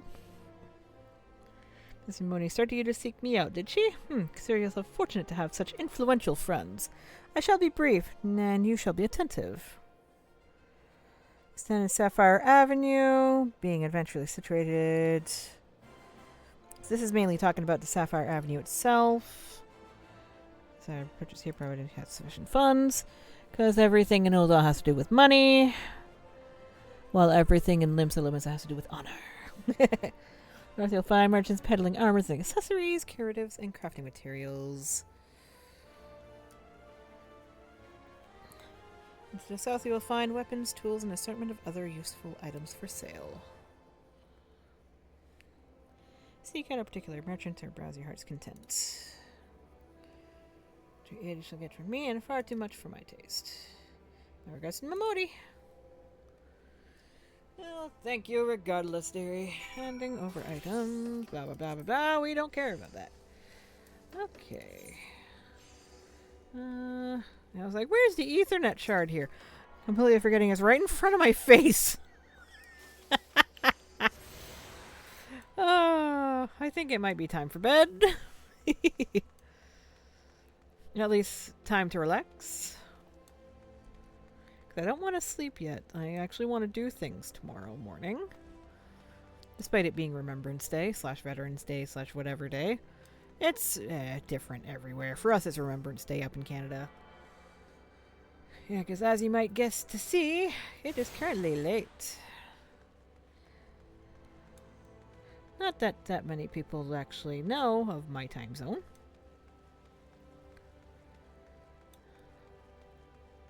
Mask Carnival.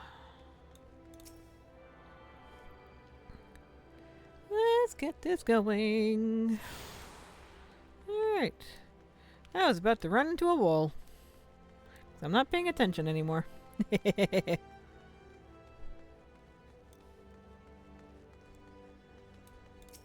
Alright.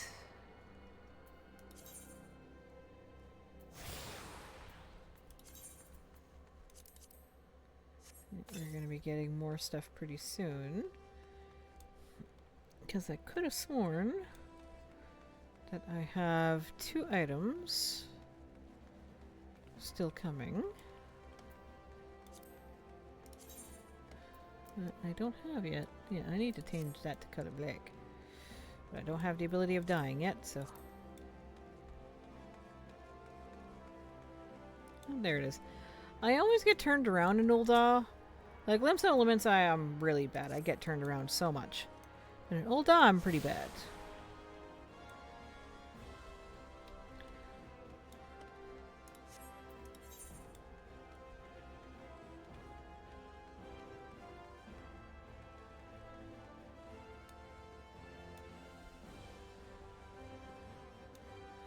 There we go.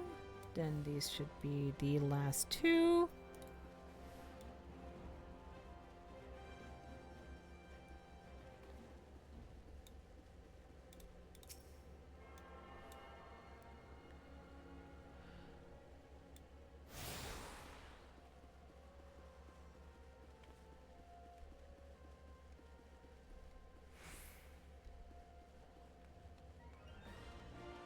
Okay, there we go. I was like, I'm missing something here. Isn't there another path? No, there is no other path. Again, my brain might be a little fried now. It's been an eventful week, so I am pretty tired. But it's also middle of the night, so I think everybody's pretty tired. Now, this will tell me if I forgot one. Nope. Got them all.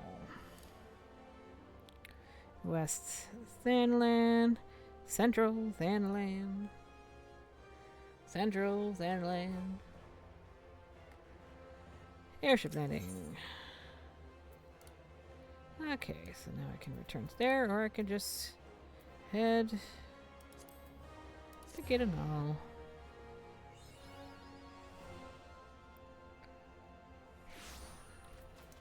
I'm aware.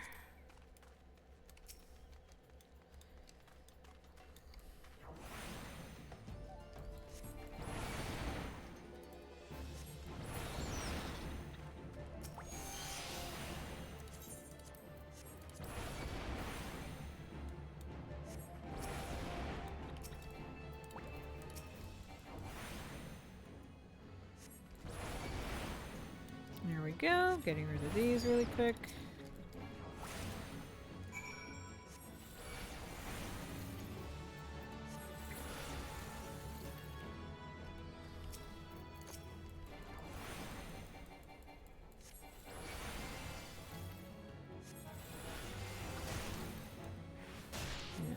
have the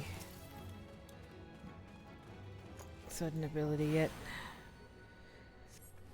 To go back to the other one. Oh, there, that's right. It's down there now. That will clear out most of them.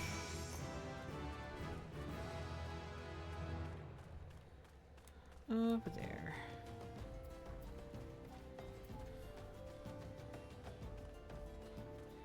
Do, do, do, do, do, do.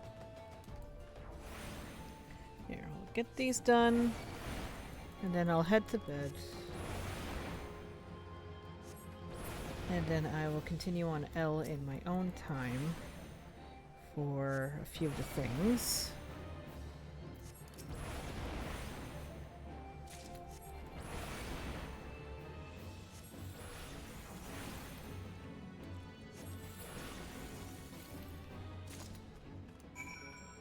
There.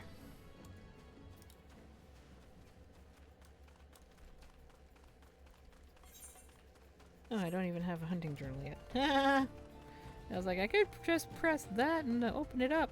Yeah, no, I can't.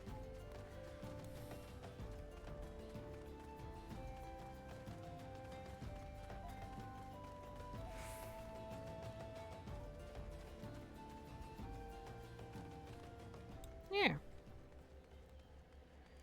Going back in. Yeah, solid 2 hours is good. Andy.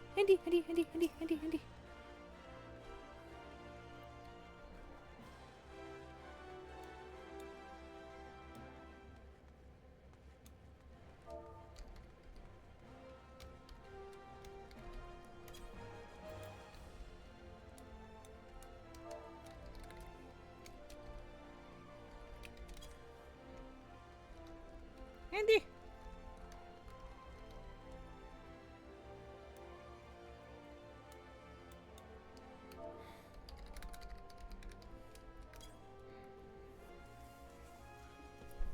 There, side project.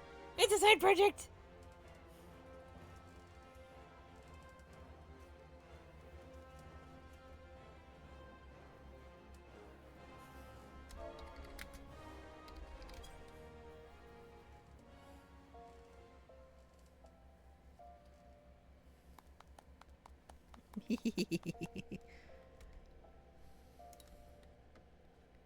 Yeah, she's not on right now, so I can't exactly tell her.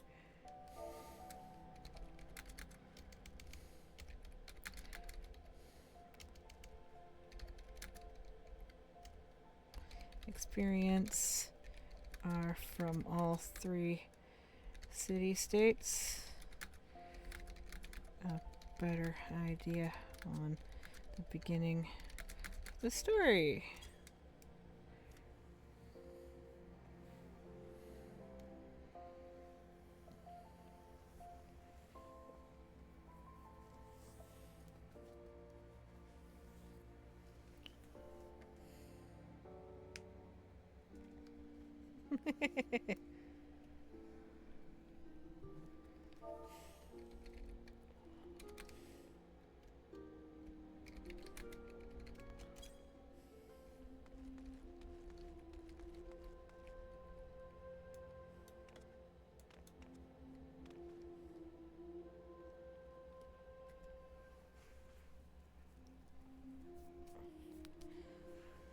Which class is this one? This one is... Oh, she's this her alchemist.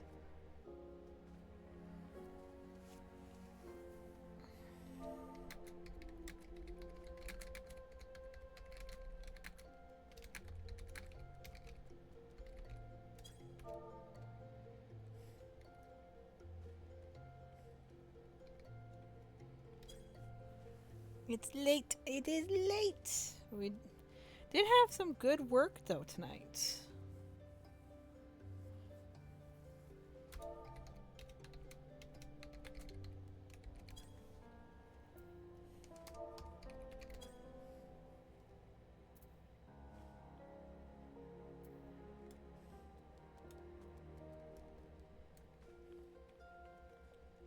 And I will have Elle sit down here. There. Yeah, I think this is where I'm calling it quits because I have been sitting here for a while and I really need to go. So I wish you everybody a very good night. Thank you anybody who decided to come join me, even though I didn't have too much talking, but maybe next time I'll have some people who might actually have like a little bit of something to mention. But you guys have yourself a good night. Stay safe out there. And if you ever see me on, do not be afraid to give me a call. Bye, guys.